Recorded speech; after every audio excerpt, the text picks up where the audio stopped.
আফজালুন নাস বাদ আলমী সিদ্দিক আকবর আলাইহিস সালাম উনি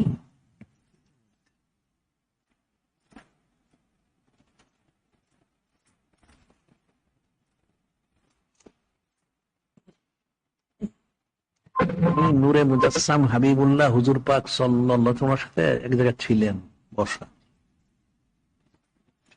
একটা লোক আসলো কোথা থেকে, এসে কোনো কারণে যাই হোক সে আফজালুন নাস বাদ আলমী হযরত সিদ্দিক বলেছে ওনাকে কিছু খারাপ কথা বলা শুরু করলো। হযরত আফজালুন নাস বাদ আলমী সিদ্দিক বলেছে, উনি চুপ থাকলেন। তখন নূরে মুজাসসাম হাবিবুল্লাহ হুজুর পাক সাল্লাল্লাহু আলাইহি ওয়াসাল্লাম উনি এই অবস্থাটা দেখে মানে তাবাসসুমকে নূর তাকরা মুস্কি হাসি মোবারক দিলেন।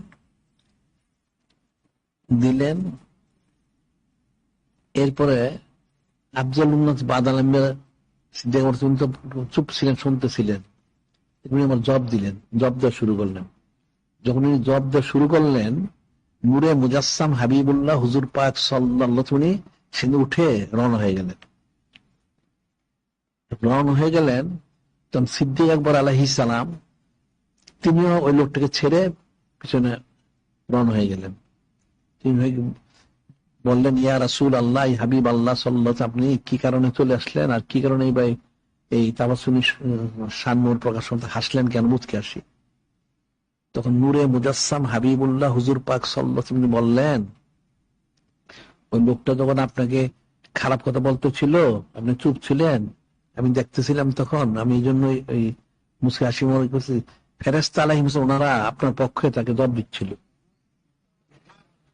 যখন আপনি জব দেওয়া শুরু করলেন, ওই ফেরেশতাগুলো সবাই চলে গেলেন, তখন আমি ওই জন্য চলে আসলাম।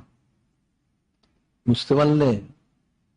কেউ যদি কিছু বলে চুপ থাকবে এবং তাকে বলবে সে যেন কিছু না বলে। সাধারণভাবে দেখুন যে রোজার মাসালা আছে, রোজা রাখলে কেউ যদি কিছু বলবে ইন্নী আনা সাইম, আমি রোজাদার, তুমি আমাকে খারাপ কথা বলো না, ঝগড়াঝাটি করো না।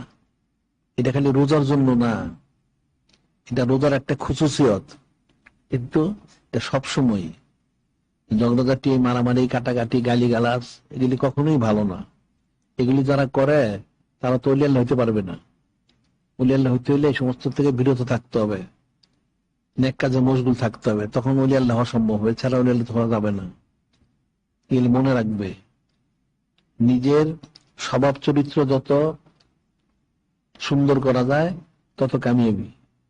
তবে সাধারণভাবে তো সব সুন্দর হবে না, জিকির ফিকির করতে হবে বেশি বেশি, সুন্নত তোমার ইত্তেবা করতে হবে, আর সুবত ইখতিয়ার করতে হবে। এরপর তোমাদের পড়াশোনাগুলি করতে হবে। তখন তোমাদের পক্ষে নিজের স্বভাব চরিত্র, আমল, আখলাক শুদ্ধ করা সম্ভব হবে। এছাড়া কিন্তু কখনোই সম্ভব হবে না।